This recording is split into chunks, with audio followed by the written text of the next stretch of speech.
ഈ മണിക്കൂറിൽ ഓരോ ഇടത്തെയും സാഹചര്യം എന്താണ് എന്ന് നമുക്ക് പരിശോധിക്കാം. വയനാട്ടിൽ മഴയുടെ ശക്തി കുറഞ്ഞുവെങ്കിലും മഴക്കെടുതി അതിരൂക്ഷമായി തുടരുന്നു ജില്ലയിലെ വിവിധ മേഖലകളിൽ എന്നതാണ് അവിടെ നിന്ന് കമൽ റിപ്പോർട്ട് ചെയ്യുന്നത്. പുഴയോരങ്ങളിലെ താഴ്ന്ന പ്രദേശങ്ങൾ വെള്ളത്തിനടിയിലാണ്. പലയിടത്തും റോഡുകളും പാലങ്ങളും അപകടാവസ്ഥയിലാണ്. കോട്ടത്തറ പഞ്ചായത്തിൽ നിന്നും കമൽ തയ്യാറാക്കിയ റിപ്പോർട്ടിലേക്ക്. വയനാട്ടിൽ ഇടവിട്ടുള്ള ശക്തമായ മഴ തുടരുന്നുണ്ട്. കഴിഞ്ഞ ദിവസങ്ങളിലൊക്കെ കനത്ത മഴയാണ് പല മേഖലകളിലും പെയ്തത്.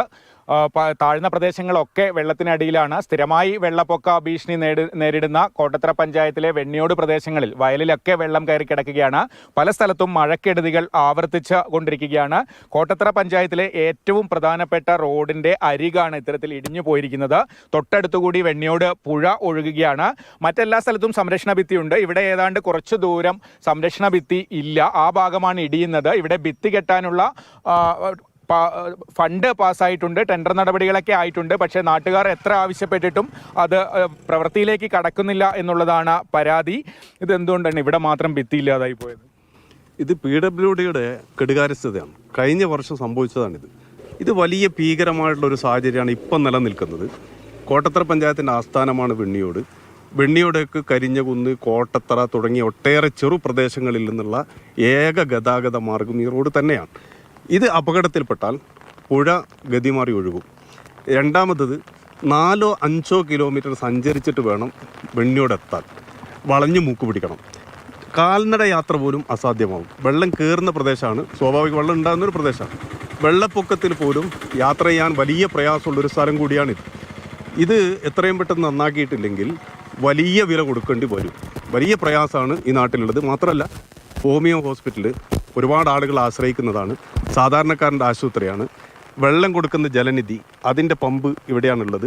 വീടുകൾ എല്ലാം അവസാനമായി ഈ ഒരു സാഹചര്യം ഇല്ലാതിരിക്കട്ടെ, അങ്ങനെ ഒന്ന് വന്നാൽ ഇവയെല്ലാം നശിക്കും. മറ്റൊരു ചൂരൽമലയായി, മുണ്ടക്കൈയായി ഈ പ്രദേശം മാറും. എന്തുകൊണ്ടാണ് ഇതിൻ്റെ ഒരു പ്രവൃത്തി ഇങ്ങനെ അനിശ്ചിതമായി നീണ്ടുപോയത്?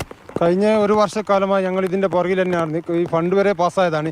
പല മെറ്റീരിയൽ സാധനം ഇവിടെ ഇറക്കി അവർ രാത്രി കൊണ്ടുവന്ന് ഇതിൻ്റെ ഈ എഞ്ചിനീയറിൻ്റെ പ്ലാൻ പ്രകാരം എല്ലാ സാധനം ഇറക്കിയാൽ ഈ നാട്ടിലെ ജനങ്ങളെ കബളിപ്പിച്ചുകൊണ്ട് ഈ സാധനങ്ങൾ കോൺട്രാക്ടർമാർ എടുത്തുകൊണ്ടുകയും ചെയ്തു. കഴിഞ്ഞ ഒരു വർഷത്തിൻ്റെ മേലെയായി ഇവിടെ ഇടിഞ്ഞിട്ട്. ഇപ്പോൾ മഴ തുടങ്ങിയിട്ടേ ഉള്ളൂ. ഇപ്പോൾ ഈ റോഡ് ശരിക്കും പറഞ്ഞാൽ വലിയ വാഹനങ്ങൾക്കൊന്നും പോകാൻ കഴിയും. അതുകൊണ്ട് എത്രയും പെട്ടെന്ന് ഇതിനൊരു പരിഹാരം ഉണ്ടായിട്ടില്ലെങ്കിൽ ഈ ജനങ്ങൾക്ക് കോട്ടത്തറ ആസ്ഥാനായ വെണ്ണിയോടായിട്ട് ബന്ധപ്പെടാൻ ഒരു മാർഗവുമില്ല. ഈ നിലക്ക് ഉത്തരവാദപ്പെട്ട ആളുകൾ ഇനിയും ഇത് തിരിഞ്ഞു നോക്കാത്തൊരവസ്ഥ വന്നാൽ ഈ ജനങ്ങൾ കക്ഷി രാഷ്ട്രീയത്തിന് അതീതമായി എല്ലാ വിഭാഗം ജനങ്ങളും ഒറ്റക്കെട്ടായി സമരമുഖത്തേക്ക് ഇറങ്ങേണ്ട ഒരവസ്ഥയാണ് ഇപ്പോൾ ഉള്ളത്. പൊതുമരാമത്ത് വകുപ്പിന്റെ റോഡാണ്. തികഞ്ഞ അനാസ്ഥയാണ് ഇതിന് കാരണമെന്നാണ് നാട്ടുകാർ പറയുന്നത്. പ്രത്യേകിച്ച് ഈ പ്രദേശം മഴക്കാലത്ത് നിരന്തരം വെള്ളപ്പൊക്ക ഭീഷണി നേരിടുന്ന പ്രദേശങ്ങളാണ്. ആ പ്രദേശങ്ങളെ പുറം ലോകവുമായി ബന്ധിപ്പിക്കുന്ന ഏക റോഡാണ് ഇത്തരത്തിൽ അപകടാവസ്ഥയിലുള്ളത്. ഷമീർ മച്ചിങ്ങലിനൊപ്പം കമൽ, മാതൃഭൂമി ന്യൂസ്, വയനാട്. വയനാട്ടിൽ ഇത് ഒരിടത്ത് മാത്രം പ്രതിസന്ധിയല്ല, പലയിടത്തും റോഡുകളും പാലങ്ങളും ഒക്കെ അപകടസ്ഥിതിയിലാകുമോ എന്ന ആശങ്ക ഇങ്ങനെ വലിയ തോതിൽ നിൽക്കുന്നു. കൃഷിയിടങ്ങളിലൊക്കെ വെള്ളം കയറിയ സ്ഥിതിയുണ്ട്. വയനാട്ടിൻ്റെ കഴിഞ്ഞ വർഷത്തെയൊക്കെ സാഹചര്യം നമുക്കറിയാം. അതുകൊണ്ടാണ് കുറെ കൂടി കരുതൽ ഇപ്പോൾ ജില്ലാ ഭരണകൂടത്തിൻ്റെ ഉൾപ്പെടെ നാട്ടുകാരുടെ ഭാഗത്തുനിന്ന് ഉൾപ്പെടെ ആശങ്കയുടെ വാക്കുകളൊക്കെ വരുന്നത്. അതേസമയം ഇപ്പോൾ മഴ മാറിയ അന്തരീക്ഷമാണ്. കോഴിക്കോട്ടേക്ക് വന്നാൽ കോഴിക്കോട്ട് ശക്തമായ മഴയിൽ മാത്തോട്ടത്ത് വീണ്ടും റെയിൽവേ ട്രാക്കിൽ മരം വീണു. 2 മണിക്കൂറോളമാണ് പാളത്തിൽ ട്രെയിൻ ഗതാഗതം തടസ്സപ്പെട്ടത്. ഇന്നലെ രാത്രിയിലും മാത്തോട്ടത്തിന് സമീപം റെയിൽ പാളത്തിൽ മരം വീണിരുന്നു.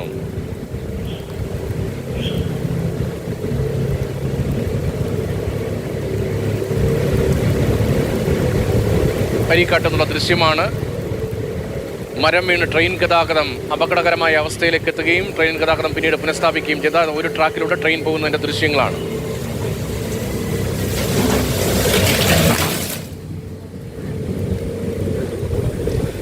അതേസമയം വടകര മൂരാട് പാലം അപ്രോച്ച് റോഡിൽ വിള്ളലുണ്ടായി എന്നതുൾപ്പെടെയുള്ള വിവരങ്ങളാണ് കോഴിക്കോട്ട് നിന്ന് വരുന്നത്. മുഹമ്മദ് ഷഹീദ് ഉണ്ട് വിവരങ്ങളുമായി. ഷഹീദ്, ഈ അരീക്കാട്ട് സ്ഥിതി ഇപ്പോൾ എങ്ങനെയാണ്? അരീക്കാട് ഒരു ലൈനിലൂടെ മാത്രമാണോ ഇപ്പോൾ ട്രെയിൻ ഗതാഗതം? ഇപ്പോൾ നമ്മൾ കാണുന്നൊരു ദൃശ്യമുണ്ടല്ലോ, അത് ട്രെയിൻ കടന്നു പോകുമ്പോൾ മരച്ചിലകളൊക്കെ തട്ടുന്നുണ്ട്. ഇപ്പോഴും അത് പൂർണ്ണമായി മാറ്റാൻ കഴിയാത്ത അവസ്ഥയാണോ?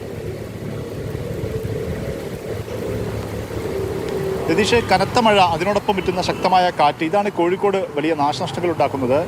ഈ കോഴിക്കോട് ഭാഗത്ത് ഇന്നലെ രാത്രി ഇതേ സമാനമായ രീതിയിൽ തന്നെ ഷൊർണൂർ ഭാഗത്തേക്ക് പോകുന്ന റെയിൽവേ ട്രാക്കിൽ കോഴിക്കോടിനടുത്തുള്ള മാത്തോട്ടം എന്ന സ്ഥലത്ത് അവിടെ മരം വീണിരുന്നു. അവിടെ ട്രെയിൻ പോകുന്നതിന് തൊട്ട് മുമ്പ്, അല്പസമയം മുമ്പാണ് മരം വീണത്. അങ്ങനെ ട്രെയിൻ അവിടെ പിടിച്ചു നിർത്തിയതിനാലാണ് അപകടം ഒഴിവാകുന്ന സാഹചര്യം ഉണ്ടായത്. അവിടെ പിന്നീട് കുറേ നേരം അവിടെ ഗതാഗതം തടസ്സപ്പെട്ടു, ട്രെയിൻ ഗതാഗതം തടസ്സപ്പെട്ടു. പിന്നീട് മരം മുറിച്ചു മാറ്റി. അതേ സ്ഥലത്ത് മാത്തോട്ടത്തിന് സമീപത്ത് തന്നെയാണ് ഇന്ന് വീണ്ടും സമാനമായ രീതിയിൽ ഇന്ന് രാവിലെയോടുകൂടി വീണ്ടും മരം വീഴുന്ന സാഹചര്യം ഉണ്ടായത്. ഷൊർണൂർ ഭാഗത്തേക്ക് പോകുന്ന 2 മണിക്കൂർ നേരത്തോളം അവിടെ ട്രെയിൻ ഗതാഗതം ആ പാളത്തിലൂടെ പൂർണ്ണമായും നിർത്തിവെക്കേണ്ടി വന്നു. മറ്റ് രണ്ടാമത്തെ പാളം വഴിയാണ് ട്രെയിൻ പിന്നെ വിടുന്ന സാഹചര്യം ഉണ്ടായത്. കുറേ നേരം അത് ട്രെയിൻ ഗതാഗതത്തെ ഇത് വൈകിപ്പിച്ചു, തടസ്സപ്പെടുത്തി എന്നുള്ളത് തന്നെയാണ്. ഇപ്പോഴവിടുന്ന് പൂർണ്ണമായും മരങ്ങൾ മുറിച്ചു മാറ്റിയിട്ടുണ്ട്. ഇവിടെ നിരവധിയായ മരങ്ങൾ റെയിൽവേ ട്രാക്കിന് ഇരുവശത്തും ഉണ്ട് എന്നുള്ളതാണ് എടുത്തു പറയേണ്ട കാര്യം. ശക്തമായ കാറ്റ് എന്നുള്ളതാണ് പ്രധാനപ്പെട്ട കാര്യം. ആ കാറ്റിൽ പലയിടങ്ങളിലും സമാനമായ രീതിയിലുള്ള ഈ മരം വീണുള്ള അപകടങ്ങൾ. കഴിഞ്ഞ ദിവസം നമ്മൾ കോഴിക്കോട് മുക്കത്ത് 2 കുട്ടികൾ കോടഞ്ചേരിയിൽ വൈദ്യുതാഘാതമൊക്കെ മരിച്ചത് മരം വീണ് വെള്ളത്തിൽ വൈദ്യുതി ലൈൻ തട്ടിയാണ് മരിച്ചത്. സമാനമായ രീതിയിലുള്ള മരം വീഴ്ചയാണ് ഏറ്റവും വലിയ പ്രതിസന്ധി കോഴിക്കോട് ജില്ലയിൽ പ്രധാനമായും ഉണ്ടാക്കുന്നത് എന്നുള്ളത് തന്നെയാണ്. ഏകദേശം 100ഓളം കുടുംബങ്ങളെ കോഴിക്കോട് ഇപ്പോൾ 27 കുടുംബങ്ങളിലായി 100ഓളം പേരെ കോഴിക്കോട് വിവിധ ക്യാമ്പുകളിലായി മാറ്റി പാർപ്പിച്ചിട്ടുണ്ട്. ഏറ്റവും കൂടുതലുള്ളത് നാദാപുരം വിലങ്ങാടാണ്. അവിടെ കഴിഞ്ഞ ഉരുൾപൊട്ടൽ ഉണ്ടായ സ്ഥലമാണ്. അവിടെ വീണ്ടും ശക്തമായ മഴയും ഈ കാറ്റുമൊക്കെ ഉള്ള ഒരു പ്രദേശമായതിനാൽ അവിടെ മുൻകരുതൽ എന്ന നിലയാണ് മാറ്റി പാർപ്പിച്ചിട്ടുള്ളത്. ഒപ്പം തന്നെയാണ് ജലനിരപ്പ് ഉയരുന്ന സാഹചര്യം. കാലാവസ്ഥാ നിരീക്ഷണ കേന്ദ്രത്തിൻ്റെ ഈ ദുരന്ത നിവാരണ വകുപ്പിൻ്റെയൊക്കെ മുന്നറിയിപ്പുണ്ട്. കോരപ്പുഴയിൽ ഏത് നിമിഷവും വെള്ളം ശക്തമായി ഉയരാനുള്ള സാധ്യതയുണ്ട്. അതുകൊണ്ട് തന്നെ ഇരുവശത്തുമുള്ളവർ അവിടെ മാറി ജാഗ്രതയോടുകൂടി ഇരിക്കണമെന്നും വെള്ളം കയറുകയാണെങ്കിൽ മാറണമെന്നും ഒക്കെ അറിയിച്ചിട്ടുണ്ട്. എല്ലാവരോടും ഒരുങ്ങിയിരിക്കാൻ തന്നെയുള്ള നിർദ്ദേശമാണ് നൽകിയിട്ടുള്ളത്. ഒപ്പം തന്നെയാണ് വലിയ ജാഗ്രതയാണ്. ആ വിവരങ്ങളാണ് ഷഹീദ് പങ്കുവയ്ക്കുന്നത്. അതിനിടയിൽ പറശ്ശിനിക്കടവിലെ ഉൾപ്പെടെ ദൃശ്യങ്ങൾ പുറത്തു വരുന്നുണ്ട്. ശക്തമായ മഴയിൽ ജലം കൊത്തി ഒഴുകുന്നതിന്റെ ദൃശ്യങ്ങൾ, പറശ്ശിനിക്കടവിൽ നിന്നുള്ള ദൃശ്യമാണ് ഇപ്പോൾ സ്ക്രീനിൽ പ്രേക്ഷകർ കാണുന്നത്. വിവിധ ഇടങ്ങളിൽ വലിയ തോതിലുള്ള നാശനഷ്ടത്തിലേക്ക് പോകുമോ എന്ന ആശങ്കയുണ്ട്. മഴ കാര്യമായി പെയ്യുന്നു. മഴക്കെടുതിയും കോഴിക്കോട് ജില്ലയിൽ തുടരുകയാണ്. ഇത് പറശ്ശിനിക്കടവിൽ നിന്നുള്ള ദൃശ്യമാണ്.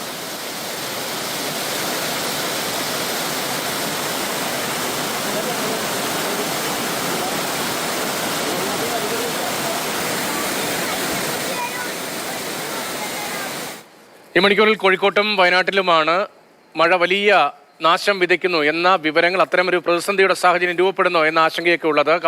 വയനാട്ടിൽ നിന്ന് കമൽ കൂടി നമുക്കൊപ്പം ചേരുന്നുണ്ട്. കമൽ, നേരത്തെ ഉള്ള റിപ്പോർട്ടിൽ, കോട്ടത്തറയിൽ നിന്നുള്ള റിപ്പോർട്ടിൽ പലയിടത്തും പാടങ്ങൾ മൂടിക്കിടക്കുന്ന, കൃഷിയിടങ്ങൾ മൂടിക്കിടക്കുന്ന ദൃശ്യങ്ങൾ കാണുന്നുണ്ട്. കലുങ്കുകളും പാലങ്ങളും ഒക്കെ വെള്ളത്തിലടിയുക ആകുന്ന സാഹചര്യമുണ്ട്. ഇപ്പോഴത്തെ ഈ മണിക്കൂറിലെ അന്തരീക്ഷം എന്താണ്? ഇപ്പോൾ പ്രേക്ഷകർ നമ്മുടെ സ്ക്രീനിലൂടെ കാണുന്നത് വെള്ളിയോടിയിൽ നിന്നുള്ള ദൃശ്യമാണ്. അവിടെ ജനവാസത്തിന് പ്രതിസന്ധി ഉണ്ടോ?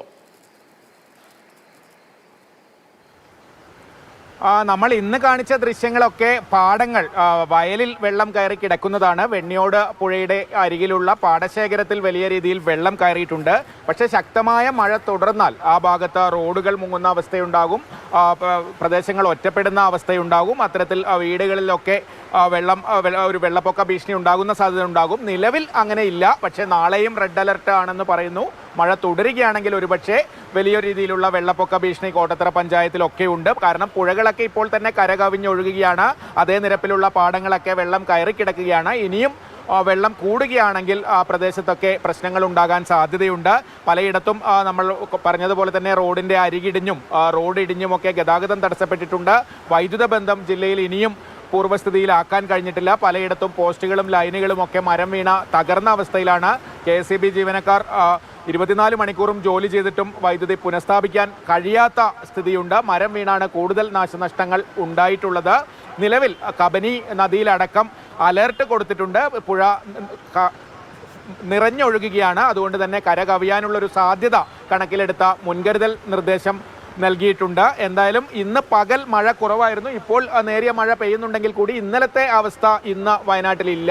പക്ഷേ നാളെ കൂടി റെഡ് അലർട്ട് പ്രഖ്യാപിച്ച സാഹചര്യത്തിൽ ഇനിയും മഴ ശക്തമാകുമോ എന്ന ആശങ്കയാണ്. റവന്യൂ വകുപ്പിന്റെയൊക്കെ മുന്നൊരുക്കങ്ങൾ ഏത് തരത്തിലാണ് കമൽ? കാരണം ഉരുൾപൊട്ടലിന്റെയൊക്കെ വലിയ ഭീതിതമായ അന്തരീക്ഷം നമ്മുടെ മുന്നിലുള്ളതാണ്. അങ്ങനെ ഒന്നും ഉണ്ടാകാതിരിക്കട്ടെ, അതാണ് നമ്മളെല്ലാവരും ആഗ്രഹിക്കുന്നതും. ഇത്തരത്തിലാണ് ക്രമീകരണങ്ങൾ ഏർപ്പെടുത്തിയിരിക്കുന്നത്. എത്രത്തോളം ആളുകളെ ക്യാമ്പുകളിലേക്ക് മാറ്റിയിട്ടുണ്ട്? അങ്ങനെ ക്യാമ്പുകളിലേക്ക് മാറ്റേണ്ട സ്ഥിതി ഉണ്ടോ ഏതെങ്കിലുമൊക്കെ സ്ഥലങ്ങളിൽ? നിലവിൽ 10 ക്യാമ്പുകളിലായി 300-ലധികം ആളുകളുണ്ട്. അത് പക്ഷേ ഉരുൾപൊട്ടൽ സാധ്യതാ മേഖലകളിൽ നിന്നല്ല. പ്രധാനമായും ഈ വെള്ളം കയറിയ പുഴത്തീരത്തൊക്കെയുള്ള പട്ടികവർഗ ഉന്നതികളിലെ ആളുകളെയാണ് അത്തരത്തിൽ മാറ്റിപ്പാർപ്പിച്ചിട്ടുള്ളത്. 314 പേരാണ് 10 ക്യാമ്പുകളിലായി ഉള്ളത്. ഉരുൾപൊട്ടൽ ഭീഷണിയുള്ള സ്ഥലങ്ങളിൽ നിന്ന് നിലവിൽ മാറ്റിപ്പാർപ്പിച്ചിട്ടില്ല. പക്ഷേ ശക്തമായ മഴ പെയ്യുന്നുണ്ട്. കഴിഞ്ഞ ദിവസം കേരളത്തിലെ മൊത്തം മഴയുടെ ലിസ്റ്റ് വന്നപ്പോൾ അതിൽ ലക്കിടിയും വൈത്തിരിയും നിലവിൽ പുഴയും ഒക്കെ മുകളിൽ തന്നെ ഉണ്ടായിരുന്നു. ശക്തമായ മഴ പ്രത്യേകിച്ച് വയനാടിൻ്റെ പ്രത്യേകിച്ച് പടിഞ്ഞാറൻ ഭാഗത്ത് ഈ ബാണാസുര സാഗർ അണക്കെട്ടിൻ്റെ ഭാഗം, അതുപോലെ കുറ്റ്യാടി ചുരത്തിന് മുകൾ ഭാഗം, നമ്മുടെ താമരശ്ശേരി ചുരം, ലക്കിടി എന്ന് പറഞ്ഞാൽ പണ്ട് കേരളത്തിലെ ചിറാപുഞ്ചി എന്നറിയപ്പെട്ടിരുന്ന സ്ഥലമാണ്. അവിടെയാണ് ഇപ്പോൾ ഏറ്റവും കൂടുതൽ മഴ ഈ മഴക്കാലത്തും ലഭിച്ചിട്ടുള്ളത്. അത്തരത്തിൽ പടിഞ്ഞാറൻ ഭാഗത്ത് ശക്തമായ മഴ പെയ്യുന്നുണ്ട്. അതുകൊണ്ട് തന്നെ എല്ലാ ജാഗ്രതയും ഉണ്ട് എന്നാണ് ജില്ലാ കലക്ടർ അറിയിച്ചത്. പ്രത്യേകിച്ച് മേപ്പാടി പഞ്ചായത്തിൽ പ്രത്യേക ശ്രദ്ധ നൽകുന്നുണ്ടെന്നും ഇന്നലെ കലക്ടർ വ്യക്തമാക്കിയിരുന്നു. ശരി, കമലാണ് വിവരങ്ങൾ നൽകുന്നത്. വയനാട്ടിൽ നിന്ന് ഡോക്ടർ വേണു ജി നായർ നമുക്കൊപ്പം ചേരുന്നുണ്ട്. കാലാവസ്ഥാ ശാസ്ത്രജ്ഞനാണ് അദ്ദേഹം. ഭൗമ നിരീക്ഷണ കേന്ദ്രത്തിലെ ശ്രീ ഡോക്ടർ വേണു ജി നായർ, കാലവർഷം അത് ശക്തി പ്രാപിക്കുന്നു. നേരത്തെ തന്നെ കാലവർഷം ഇക്കുറി എത്തി. നല്ല നിലയിൽ മഴയുണ്ടാകും എന്ന മുന്നറിയിപ്പ് നേരത്തെ തന്നെ ഉണ്ടായിരുന്നു. മാത്രമല്ല വലിയ അപകടകരമായി കാറ്റും വീശുന്നുണ്ട്. അതൊരു പ്രതിസന്ധി ഉണ്ടാക്കുന്ന പ്രതിഭാസമായി തുടരാനുള്ള സാധ്യതയുണ്ടോ? നമ്മുടെ ഇത്തവണത്തെ കാലവർഷം എന്ന് പറയുന്നത് വളരെ നേരത്തെ തന്നെ എത്തിയിരുന്നു. അൺയൂഷ്വൽ ആയിട്ടുള്ള ഒരു കാലവർഷമാണ് ഇപ്പൊ കടന്നുപോയിക്കൊണ്ടിരിക്കുന്നത്. കാര്യം ഏകദേശം ഒരു മെയ് 10 തീയതി കൂടി തന്നെ ഈ അറേബ്യൻ സീ മുഴുവൻ സൗത്ത് വെസ്റ്റർലി വിൻസ് വന്നു കഴിഞ്ഞിരുന്നു. അതായത് നമ്മുടെ കാലവർഷ കാറ്റുകൾ നിറഞ്ഞു കവിഞ്ഞിരുന്നു. അത് മാത്രമല്ല, കാലവർഷത്തിന്റെ എല്ലാ ലക്ഷണങ്ങളും ആ സമയത്ത് തന്നെ എത്തിയിരുന്നു. അതിനുശേഷം പിന്നീട് അറേബ്യൻ സീയിലും മറ്റ് ലാൻഡ് ഏരിയയിലും ഒക്കെ ഉണ്ടായിരുന്ന ചില ചുഴികളുടെ ഇതുകൊണ്ട് സാമീപ്യം കൊണ്ട് പ്രഷർ ഗ്രേഡിയന്റ് ഡെവലപ്പ് ചെയ്യുകയും വിൻഡ് പ്രോപ്പർ ആയിട്ടുള്ള ഡയറക്ഷനിൽ വരികയും ചെയ്തു. അന്നേരമാണ് കഴിഞ്ഞ ഒരാഴ്ചയായിട്ട് ഇപ്പം അതിശക്തമായ മൺസൂണിന്റെ ഒരു അനുകൂലമായ സാഹചര്യത്തിലാണ് ഇപ്പൊ നിൽക്കുന്നത്. ഇപ്പൊ നോർത്തേൺ ബേയില് ഒരു ചുഴലി കൊടുങ്കാറ്റ് നിൽപ്പുണ്ട്. അതിന്റെ വലിച്ചിലാണ് ഇപ്പൊ ഈ കാറ്റ് കൃത്യമായിട്ട് വീശിക്കൊണ്ടിരിക്കുന്നത്. ഏതാണ്ടൊരു സർഫസിൽ തന്നെ ഏതാണ്ട് ഒരു 30-40 km/h വിൻഡ് വീശിക്കൊണ്ടിരിക്കുകയാണ്. അപ്പൊ അതിന്റെ കൃത്യമായിട്ടുള്ള ഡയറക്ഷനിലാണ് അത് വന്നുകൊണ്ടിരിക്കുന്നത്. അതുകൊണ്ടാണ് ഈ പറഞ്ഞ സ്ഥലങ്ങളിലെല്ലാം മഴ നിൽക്കുന്നത്. പക്ഷെ യഥാർത്ഥത്തിൽ ഇതിലും ഭീകരമായ ഒരവസ്ഥയിലേക്കായിരുന്നു പോകേണ്ടിയിരുന്നത്. പക്ഷേ നമ്മളുടെ ഒരു 3 തൊട്ട് 5 കിലോമീറ്റർ വരെയുള്ള ഭാഗത്ത് മിഡിൽ ലാറ്റിറ്റ്യൂഡ്സിൽ നിന്ന് നമ്മുടെ ഡ്രൈ കോണ്ടിനെന്റൽ എയർ ഒരുപാട് വന്ന് ഇതിനകത്തോട് മിക്സ് ചെയ്യുന്നുണ്ട്. അതല്ലായിരുന്നെങ്കിൽ ഇത് അതീവ തീവ്ര സ്ഥിതിയിലേക്ക് നീങ്ങിയേനെ. അപ്പൊ അത് ഒരു കണക്കിന് നമ്മൾ കേരളത്തെ സംബന്ധിച്ച് അത് രക്ഷപ്പെട്ടു. കേരളം മാത്രമല്ല, ഈ മഴ ഇപ്പോൾ ഏതാണ്ട് വെസ്റ്റ് കോസ്റ്റ് മുഴുവൻ കിട്ടുന്നുണ്ട്. ഗുജറാത്ത് വരെയുള്ള തീരപ്രദേശത്ത് കിട്ടുന്നുണ്ട്. നമുക്കൊരു 2-3 ദിവസം കൂടെ ഈ മഴ ഇങ്ങനെ നിൽക്കും. അതിനുശേഷമാണ് ആ ഗ്രേഡിയന്റ്, ആ ചുഴലിക്കൊടുങ്കാറ്റ് ലോ പ്രഷർ ഏരിയ നോർത്തേൺ ബേയില് ലാൻഡിലേക്ക് കയറുമ്പോഴത്തേക്ക് അതിന്റെ പ്രഷർ ഗ്രേഡിയന്റ് വ്യത്യാസം വരും. അന്നേരത്തേക്ക് ഈ വിൻഡിന്റെ ഡയറക്ഷനിൽ ചേഞ്ച് വരും. അന്നേരം ഒരു ലൾ റീജിയനിലേക്ക് പോകും. പക്ഷെ പ്രശ്നം എന്നാന്ന് വെച്ച് കഴിഞ്ഞാൽ ഇത് മൺസൂണിന്റെ തുടക്കമായതേ ഉള്ളൂ. ശരിക്കും പറഞ്ഞാൽ പ്രീ മൺസൂൺ പീരീഡ് ആണ്. പക്ഷേ മൺസൂൺ തുടങ്ങുന്നേ ഉള്ളൂ. ഇപ്പോഴത്തെ കാലവർഷത്തിന്റെ ഒരു രീതി അനുസരിച്ച് എല്ലാ രീതിയിലുള്ള അതിന്റെ മീൻ പൊസിഷനെയും അത് നേച്ചർ അബോളിഷ് ചെയ്ത് കഴിഞ്ഞു. കാര്യം ഓൾറെഡി നമ്മൾ ഹീറ്റിംഗ് എന്ന് പറയുന്ന 1.5 ഡിഗ്രി പ്രീ ഇൻഡസ്ട്രിയൽ ലെവലിലേക്ക് അടുത്തുകൊണ്ടിരിക്കുകയാണ്. അതുകൊണ്ട് ഫ്രീക്ക് വെതർ ആയിരിക്കും എന്ന് നേരത്തെ തന്നെ ലോക കാലാവസ്ഥാ സംഘടന പറഞ്ഞിട്ടുണ്ട്. എല്ലായിടത്തും മൺസൂണിലും അത് പ്രകടമായിട്ട് തന്നെ ഉണ്ട്. ഇപ്പോഴത്തെ ഈ സാഹചര്യം, ഇതിപ്പോൾ നേരത്തെ മൺസൂൺ എത്തുന്നു, അതിശക്തമായ കാര്യമുണ്ട്. ഇപ്പോൾ ഈ മണിക്കൂർ ഇപ്പോൾ നെടുമങ്ങാട് എന്ന വാർത്ത, തിരുവനന്തപുരത്തിലെ പ്രധാനപ്പെട്ട നഗരം നെടുമങ്ങാട് ഒരു വലിയ ആൽമരം മറിഞ്ഞു വീണു, ചിലർക്കൊക്കെ പരിക്ക് പറ്റിയെന്നുൾപ്പെടെ ഇങ്ങനെ സംസ്ഥാനത്തിന്റെ വിവിധ ഇടങ്ങളിൽ വലിയ കാറ്റ് അടിക്കുന്നുണ്ട്. അങ്ങനെ ഉണ്ടാകുന്ന അപകടങ്ങൾ വലിയ തോതിലാണ്. നേരത്തെ നമ്മൾ അങ്ങനെ സാധാരണ നിലയിൽ ഉണ്ടാകാത്ത തരത്തിൽ ട്രെയിൻ ഗതാഗതത്തെ ഉൾപ്പെടെ ബാധിക്കുന്നു. വീണ്ടും മരം വീഴുന്ന വാർത്ത കോഴിക്കോട്ട് നിന്ന് ഉൾപ്പെടെ വരുന്നുണ്ട്. അപ്പോൾ ഇത് എത്ര കാലം, ഈ മൺസൂൺ പീരീഡ് മുഴുവൻ ശക്തമായ കാറ്റിനുള്ള സാധ്യതയുണ്ട്? ഇപ്പോൾ പുതിയ ന്യൂനമർദ്ദം രൂപപ്പെട്ടൊരു പശ്ചാത്തലമുണ്ട്. ഇല്ല, ഇതില് ഇപ്പൊ സർഫസിൽ തന്നെ ഇപ്പൊ നല്ല ഹൈ വിൻസ് ആണ് നിൽക്കുന്നത്. ഇപ്പൊ ഏതാണ്ട് ഒരു 35-40 km/h തന്നെ surface wind global forecasting model കാണിക്കുന്നുണ്ട്. അപ്പോൾ ഇത് ഇപ്പോൾ ഒരു 2-3 ദിവസം കൂടെ ഈ വിൻഡ് സ്ട്രോങ് ആയിട്ട് തന്നെ നിൽക്കുന്നുണ്ട്. അതിനുശേഷം ഇതിന്റെ ഡയറക്ഷൻ മാറുകയും ഇതിന്റെ സ്ട്രെങ്ത് കുറയുകയും ചെയ്യും. ആ സമയത്ത് മാത്രമേ നമുക്ക് ഈ പറഞ്ഞ കൊളാറ്ററൽ ഡാമേജുകൾ കുറയുള്ളൂ. കാര്യം ഓൾറെഡി നമ്മൾ ഇപ്പൊ കഴിഞ്ഞ ഒരാഴ്ചയായിട്ട് മഴ കിട്ടിക്കൊണ്ടിരിക്കുന്നു. സോയിലെല്ലാം വളരെ ഇതായിട്ടിരിക്കുന്നു, മുഴുവൻ മഴ വന്ന് നിറഞ്ഞു തുടങ്ങിയിരിക്കുന്നു. അപ്പൊ അങ്ങനെയുള്ള ഇതില് ഒരു ലൂസ് സോയിലിലേക്ക് കാര്യങ്ങൾ നീങ്ങുന്നുണ്ട്. അപ്പൊ ഇതൊരു 2-3 ദിവസം, ഇപ്പോഴത്തെ ഒരു ഫോർകാസ്റ്റ് ഒരു 5 ഡേയ്സ് ഫോർകാസ്റ്റ് ആണ് വന്നിരിക്കുന്നത്. ആ 5 ഡേയ്സ് ഫോർകാസ്റ്റില് ഒരു 29-ാം തീയതി 30-ാം തീയതിയോട് കൂടിയിട്ടാണ് പയ്യെ ഇതിനൊരു വേരിയേഷൻ വരുന്നത്, ഈ വിൻഡിൽ വേരിയേഷൻ വരുന്നത്. അപ്പൊ അതുവരെ എന്തായാലും ഈ മൺസൂൺ വിൻഡ് സ്ട്രോങ് ആയിട്ട് തന്നെ നമ്മുടെ കേരളത്തിന്റെ മുകളിലൂടെ കടന്നു പോയിക്കൊണ്ടേയിരിക്കും. മൺസൂൺ എന്ന് പറഞ്ഞാൽ പ്രധാനമായിട്ടും വിൻഡാണ്, മഴയല്ല. അപ്പോൾ ആ വിൻഡ് കൊണ്ടുവരുന്ന മഴയാണ് ഇപ്പൊ നമുക്ക് കിട്ടിക്കൊണ്ടിരിക്കുന്നത്. അപ്പൊ അത് തീർച്ചയായിട്ടും ഒരു 2-3 ദിവസം കൂടെ എന്തായാലും സ്ട്രോങ് ആയിട്ടുള്ള വിൻഡ് കാണിക്കുന്നുണ്ട്. അത് നമ്മൾ മുന്നൊരുക്കങ്ങൾ നമ്മൾ എടുത്തേ പറ്റൂ. അങ്ങയിലേക്ക് വരാം. ഇപ്പോൾ തൃശ്ശൂർ ജില്ലയിൽ നിന്നുള്ള പുതിയ വിവരങ്ങളിലേക്ക് കൂടി ഒന്ന് പോകാം. തൃശ്ശൂർ ജില്ലയിൽ ഇന്നലെ രാത്രി പെയ്ത മഴയിൽ കനത്ത നാശനഷ്ടമാണ്. എരുമപ്പെട്ടി വടക്കാഞ്ചേരി മേഖലയിലാണ് കൂടുതൽ നാശനഷ്ടം ഉണ്ടായിരിക്കുന്നത്. മേഖലയിൽ 2 വീടുകൾ ഭാഗികമായി തകർന്നിട്ടുണ്ട്. നിരവധി മരങ്ങൾ അവിടെയും കടപുഴങ്ങി വീണു. പെരിങ്ങൽകുത്ത് ഡാമിന്റെ സ്ലൂയിസ് വാൽവുകൾ തുറന്നതിനാൽ ചാലക്കുടി പുഴയിൽ നീരൊഴുക്ക് വർദ്ധിക്കുന്നുണ്ട്. അതിരപ്പള്ളി വെള്ളച്ചാട്ടം നിറഞ്ഞു കവിഞ്ഞൊഴുകുകയാണ്. ചാലക്കുടി പുഴയോരത്തുള്ളവരോട് ജാഗ്രത പാലിക്കണം എന്ന നിർദ്ദേശം ജില്ലാ കളക്ടർ പുറപ്പെടുവിച്ചിട്ടുണ്ട്. അർജുൻ പാണ്ഡിന്റെ നിർദ്ദേശം അത് അല്പം മുമ്പ് വന്നതാണ്. ഇപ്പോൾ വടക്കാഞ്ചേരിയിൽ നിന്നുള്ള ദൃശ്യങ്ങളാണ് കാണുന്നത്. വടക്കാഞ്ചേരിയിൽ വ്യാപകമായ നാശനഷ്ടം ഈ മഴയിലും കാറ്റിലും ഉണ്ടായിട്ടുണ്ട്. 2 വീടുകൾ ഭാഗികമായി തകർന്നു എന്നടക്കമുള്ള വിവരങ്ങളാണ് അവിടെ നിന്ന് വരുന്നത്. MS ലിഷോയുണ്ട്. ലിഷോയ്, എത്രത്തോളം കഠിനമാണ് ഈ കാലവർഷം തൃശ്ശൂരിൽ ഈ ആദ്യ ദിവസങ്ങളിൽ? ശക്തമായ കാറ്റ് മഴയോടൊപ്പം ഉണ്ട് എന്നുള്ളതാണ് ഏറ്റവും വലിയ പ്രശ്നം. ഏറ്റവും അധികം നാശനഷ്ടം ഉണ്ടായിരിക്കുന്നത് മരങ്ങൾ കടപുഴകി വീണാണ്. പലപ്പോഴും മരങ്ങൾ വീടുകൾക്ക് മുകളിലേക്ക് കടപുഴകി വീണാണ് ഏറ്റവും അധികം ഈ പ്രശ്നങ്ങൾ ഉണ്ടാകുന്നത്. തൃശ്ശൂർ ജില്ലയിലെ എരുമപ്പെട്ടി വടക്കാഞ്ചേരി മേഖലകളിലാണ് ഏറ്റവും അധികം ഇത്തരത്തിൽ നാശനഷ്ടം ഉണ്ടായിരിക്കുന്നത്. എരുമപ്പെട്ടിയിൽ കുണ്ടന്നൂർ വള്ളിക്കുന്ന് പ്രദേശത്തെ അയ്യപ്പൻ കാർത്തിയായിനി എന്നിവരുടെ വീട്ടിലെ തൊഴുത്തിന് മുകളിലേക്ക് കാറ്റിൽ തൊട്ടടുത്തുള്ള മരം പൊട്ടി വീണ് ആ തൊഴുത്ത് ഭാഗികമായി തകർന്നു. തൊഴുത്തിനുള്ളിൽ പശു ഉണ്ടായിരുന്നു. ആ പശുവിനും പരിക്കേറ്റിട്ടുണ്ട്. അതിനോടൊപ്പം തന്നെ വൈദ്യുത കമ്പികളും ഈ പ്രദേശത്തുണ്ടായിരുന്നവയെല്ലാം തന്നെ പൊട്ടി വീണതിനെ തുടർന്ന് ആ ഭാഗത്തൊക്കെ തന്നെ വൈദ്യുതി ബന്ധം ആകെ തകർന്നിരിക്കുകയാണ്. കാഞ്ഞിരക്കോട് അംഗൻവാടി റോഡിൽ ഒരു സ്വകാര്യ വ്യക്തിയുടെ പറമ്പിലെ മരം പൊട്ടി വീണ് അവിടെയും വൈദ്യുതി ബന്ധം ആകെ തകരാറിലായിരിക്കുകയാണ്. അതിനോടൊപ്പം തന്നെ കൂടാതെ കാറ്റിലും മഴയിലും വടക്കാഞ്ചേരി മേഖലയിലും വ്യാപക നാശനഷ്ടം ഉണ്ടായിട്ടുണ്ട്. എങ്കക്കാട് മരം വീണ് വീടിൻ്റെ മേൽക്കൂര പൂർണ്ണമായും തകർന്ന് എങ്കക്കാട് സ്വദേശിയായ സേതുമാധവൻ്റെ വീടിന് മുകളിലേക്കാണ് മരം വീണത്. അങ്ങനെ ഈ മേഖലയിൽ ആകമാനം വ്യാപക നാശനഷ്ടം ഉണ്ടായിട്ടുണ്ട്. അതിനോടൊപ്പം തന്നെ അതിരപ്പള്ളി മേഖലയിൽ വലിയ തോതിലുള്ള മഴ ഉണ്ട്. നിലവിൽ പെരിങ്ങൽകുത്ത് ഡാമിൻ്റെ സ്ലൂയിസ് വാൽവുകൾ തുറന്നിട്ടിരിക്കുകയാണ്. 424 മീറ്ററാണ് പരമാവധി സംഭരണശേഷി. 420 മീറ്ററിലധികം ഇപ്പോൾ ജലം പെരിങ്ങൽകുത്ത് ഡാമിലുണ്ട്. നിലവിൽ റെഡ് അലർട്ടാണ്. ഈ ഒരു സാഹചര്യത്തിൽ ഈ അവിടെയുള്ള ചാലക്കുടി പുഴയിലുള്ള പുഴയുടെ തീരത്തുള്ള ആളുകളോടെല്ലാം തന്നെ ജാഗ്രത പാലിക്കണമെന്ന് ജില്ലാ കളക്ടർ അറിയിച്ചിട്ടുണ്ട്. ഈ ചാലക്കുടി പുഴയിലേക്ക് വെള്ളം ഒഴുക്കിവിടുന്നതിനാൽ തന്നെ അതിരപ്പള്ളി വെള്ളച്ചാട്ടത്തിൽ വലിയ തോതിൽ വെള്ളം വരികയാണ്, നിറഞ്ഞൊഴുകുകയാണ് അതിരപ്പള്ളി വെള്ളച്ചാട്ടം. അതിനോടൊപ്പം തന്നെ താഴ്ന്ന പ്രദേശങ്ങളിലും ജാഗ്രത പാലിക്കണം. ഇപ്പോഴത്തെ സ്ഥിതിയിൽ ചാലക്കുടി പുഴയിൽ പുഴയോരത്തുള്ള ഇടങ്ങളിലേക്ക് വെള്ളം കയറാൻ സാധ്യതയില്ല. പക്ഷേ എങ്കിൽ പോലും മഴ കനക്കുകയാണെങ്കിൽ കൂടുതൽ ജലം ഒഴുകിയെത്താൻ സാധ്യതയുണ്ട്. അതുകൊണ്ട് തന്നെ പുഴയിലൊക്കെ തന്നെ ഇറങ്ങുന്നത് ശ്രദ്ധിച്ചു വേണമെന്നൊരു നിർദ്ദേശമാണ് നിലവിൽ നൽകിയിരിക്കുന്നത്. MS ലിഷോയാണ്. തൃശ്ശൂരിലെ ഇപ്പോഴത്തെ സ്ഥിതി, അവിടുത്തെ ദൃശ്യങ്ങൾ നമ്മൾ കാണുകയാണ്. അതിരപ്പള്ളിയിൽ ഉൾപ്പെടെ വെള്ളം കുത്തിയൊഴുകുകയാണ്.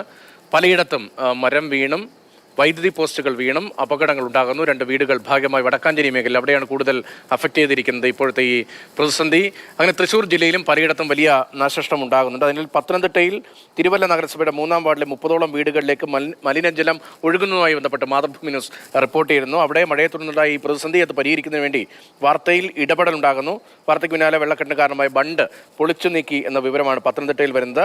തിരുവനന്തപുരം നേരത്തെ സൂചിപ്പിച്ചതുപോലെ നെടുമങ്ങാട് കടപുഴകി ആൽമരം റോഡിന് കുറുകെ വീണ് അപകടമുണ്ടായി.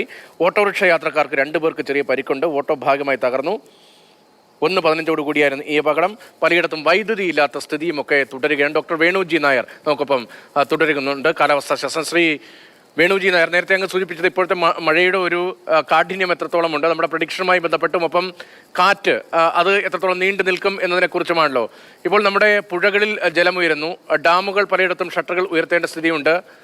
നേരത്തെ പലപ്പോഴും ഡാമുകളിലൊക്കെ ജലം നിറയുന്നത് നമുക്ക് വലിയ പ്രതിസന്ധിയായി മാറിയിരുന്നു. അങ്ങനെ ഒരു വലിയ അളവിൽ ഇങ്ങനെ തുടർച്ചയായി മഴ പെയ്യാനുള്ള സാധ്യതയുണ്ടോ, അതോ ഇടവിട്ട് എന്ന നിലയിലായിരിക്കുമോ ഇനി അടുത്ത ദിവസങ്ങളിലേക്ക് മൺസൂൺ തുടരുക? ഇനിയിപ്പോ തീർച്ചയായിട്ടും ഇത് നീണ്ടു നിൽക്കുന്ന ഒരു പരക്കെയുള്ള മഴയായിട്ടല്ല ഇപ്പോഴത്തെ മൺസൂൺ ബിഹേവ് ചെയ്ത്. ഇപ്പോഴത്തെ അതിന്റെ പെരുമാറ്റം എന്ന് പറയുന്നത് ബ്രോക്കൺ ആയിട്ടുള്ള സ്പെല്ലുകളാണ്. പക്ഷെ ഈ ഒരു സ്പെല്ല് എന്ന് പറയുന്നത് തന്നെ പഴയ പോലത്തെ ഒരു ക്വാണ്ടിറ്റി അല്ല വീഴുന്നത്.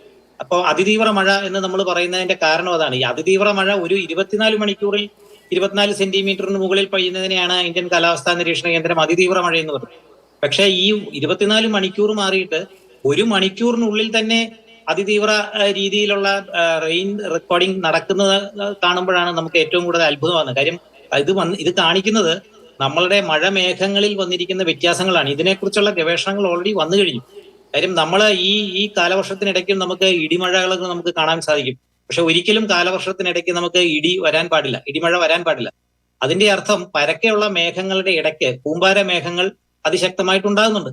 അപ്പൊ ഈ കൂമ്പാര മേഘങ്ങളും ഈ പറഞ്ഞ പരക്കെയുള്ള മേഘങ്ങളും നിംബോസ്ട്രാറ്റസ് ക്ലൗഡ് എന്ന് പറയും, ഈ ക്ലൗഡുകളും തമ്മിലുള്ള ഒരു ഇന്ററാക്ഷൻ നടക്കുന്നതായിട്ട് ഗവേഷകർ നേരത്തെ തന്നെ പറഞ്ഞിട്ടുണ്ട്. അപ്പൊ അതിനെയാണ് റീഇൻഫോഴ്സ് ചെയ്ത് നമുക്ക് ഈ പറഞ്ഞ അതിതീവ്ര മഴയായിട്ടും മേഘവിസ്ഫോടനങ്ങളായിട്ടും പലപ്പോഴും കിട്ടുന്നതിന്റെ കാരണം അതാണ്. അപ്പം ഈ കാലാവസ്ഥാ വ്യതിയാനം ഈ ഒരു അവസ്ഥയിലേക്ക് 1.5 ഡിഗ്രിയിലേക്ക് അടുക്കുന്ന ഈ ഒരു അവസ്ഥയിൽ ലോകത്താകമാനം പ്രശ്നങ്ങൾ ഉണ്ടാകുമെന്ന് നേരത്തെ തന്നെ WMO പറഞ്ഞിട്ടുണ്ട്. അതിന്റെ ഒരു പ്രത്യക്ഷത്തിലുള്ള ഉദാഹരണമാണ് നമ്മുടെ മൺസൂൺ ഇപ്പൊ കാണിച്ചുകൊണ്ടിരിക്കുന്നത്. കാര്യം അൺയൂഷ്വൽ ആയിട്ടുള്ള രീതിയിലാണ് മെയ് 10-ാം തീയതി കൂടി തന്നെ ഈ മൺസൂൺ വിൻഡ് അറേബ്യൻ സീ മുഴുവൻ വന്ന് നിറഞ്ഞത്. അപ്പൊ അതിനെക്കുറിച്ച് നമ്മൾ ഡിസ്കസ് ചെയ്യുന്നില്ല. കാര്യം 10-ാം തീയതി എന്ന് പറഞ്ഞാൽ ഓൾറെഡി ഒരു 1 മന്ത് മുമ്പിലാണ് നിൽക്കുന്നത്. ആ സമയത്ത് തന്നെ മൺസൂണിനെ കുറിച്ച് വാച്ച് ചെയ്യുന്ന സയന്റിസ്റ്റുകൾ അത്ഭുതപ്പെട്ടു പോയ കാര്യം ഇതിന്റെ എല്ലാ സിസ്റ്റംസും വളരെ പ്രോപ്പറായിട്ട് തന്നെ മെയ് 10-ാം തീയതി വന്നു കഴിഞ്ഞു. അതുപോലെ ഇതിന്റെ നോർത്ത് വേർഡ് മാർച്ച്, നമ്മൾ സാധാരണ മൺസൂൺ 1-ാം തീയതി തുടങ്ങി ഒരു 1.5 മാസം കൊണ്ട് രാജസ്ഥാൻ വരെ ചെല്ലുന്ന ഒരു രീതിയായിരുന്നു. ഇപ്പൊ ആദ്യത്തെ ദിവസം തന്നെ ഇത് സെൻട്രൽ ഇന്ത്യ വരെ വ്യാപിച്ചു കഴിഞ്ഞു. ഗുജറാത്ത് കോസ്റ്റിലും എല്ലാം മഴ കിട്ടിക്കഴിഞ്ഞു. അപ്പം ഇത് സകലമാന അതിന്റെ മീൻ പൊസിഷനെയും തകർത്തോണ്ടാണ് മൺസൂൺ ഇപ്പം നിറഞ്ഞാടിക്കൊണ്ടിരിക്കുന്നത്. അപ്പൊ ഞാനിപ്പോ നേരത്തെ പറഞ്ഞത് നമ്മുടെ ഈ വിൻഡ് സിസ്റ്റം ഇപ്പോ അറേബ്യൻ സീ ആണ് ഇപ്പൊ കൂടുതൽ റോൾ പ്ലേ ചെയ്യുന്നത്. ബംഗാൾ ഉൾക്കടലിന് റോള് വളരെ കുറവായിക്കൊണ്ടിരിക്കുകയാണ്. ഈ കഴിഞ്ഞ ഒരു ദശകമായിട്ട് കുറഞ്ഞുകൊണ്ടിരിക്കുകയാണ്. പക്ഷെ ബംഗാൾ ഉൾക്കടലിൽ എന്തെങ്കിലും ഉണ്ടാകുമ്പോൾ നമ്മുടെ മൺസൂണിന് അത് ഗുണകരമാണ്. അതാണ് ഇപ്പൊ സംഭവിച്ചുകൊണ്ടിരിക്കുന്നത്. ബംഗാൾ ഉൾക്കടലിലാണ് ഇപ്പോൾ ന്യൂനമർദ്ദം നിൽക്കുന്നത്. ആ ന്യൂനമർദ്ദം നോർത്തേൺ ബംഗാൾ ഉൾക്കടലിലാണ് നിൽക്കുന്നത്. അത് പയ്യെ കരയിലേക്ക് കയറുമ്പോൾ ഈ പ്രഷർ ഗ്രേഡിയന്റിൽ വ്യത്യാസം വരുമ്പോൾ ഈ വിൻഡ് വളരെ സ്ലോ ആകും. അപ്പൊ അതൊരു 2-3 ദിവസം കൂടെയാണ് ഇപ്പോഴത്തെ ഫോർകാസ്റ്റിൽ കാണിക്കുന്നത്. എന്തായാലും ഇന്നും നാളെയും മറ്റന്നാളും നമ്മൾ കാറ്റിനെ സംബന്ധിച്ച് വളരെ ശ്രദ്ധയോടെ നിൽക്കണം. ആ കാറ്റിനോടനുബന്ധിച്ച് വരുന്ന മോയ്സ്ചർ റെയിൻഫോൾ എന്തായാലും ഉണ്ടാകും. അത് കൂടുതലും ഈ പറഞ്ഞ നമ്മളുടെ സമിറ്റ് റീജിയൻ, നമ്മുടെ മലയോര പ്രദേശങ്ങളിലായിരിക്കും അത് കൂടുതൽ. കാര്യം ചെരിവ് കൂടുതലുള്ള പ്രദേശമായതുകൊണ്ട് അവിടെ വീഴുന്ന ഓരോ തുള്ളിയും എത്രയും പെട്ടെന്ന് താഴേക്ക് വരും. അപ്പൊ അതുകൊണ്ട് പ്രിപ്പയർഡ്നെസ് ഒരിക്കലും വിടാൻ പാടില്ല. പക്ഷെ എന്തായാലും ഒരു 2-3 ദിവസം കൂടെ ഈ കാറ്റ് ശക്തമായിട്ട് തന്നെ നിൽക്കും. അതിനുശേഷം മാത്രമേ അതിനൊരു ക്ഷീണം ഉണ്ടാവുള്ളൂ. നന്ദി ഡോക്ടർ, ഇത്രയും കാര്യങ്ങൾ വിശദീകരിച്ചത്. ഏതായാലും മുൻപില്ലാത്ത തരത്തിലുള്ള സാഹചര്യം എന്ന് ശാസ്ത്രീയമായി തന്നെ വിശകലനം ചെയ്യാൻ കഴിയുന്ന കാലവർഷത്തിന്റെ വരവാണ്. അതിന്റെ ഭാഗമായി ആദ്യ ദിവസങ്ങളിൽ തന്നെ മഴക്കെടുതി പലയിടത്തും രൂക്ഷമായി തുടരുന്നുണ്ട്. കാറ്റ് വലിയ പ്രതിസന്ധിയായി, വലിയ അപകടങ്ങൾ വിതച്ചുകൊണ്ട് നിലനിൽക്കുകയാണ്.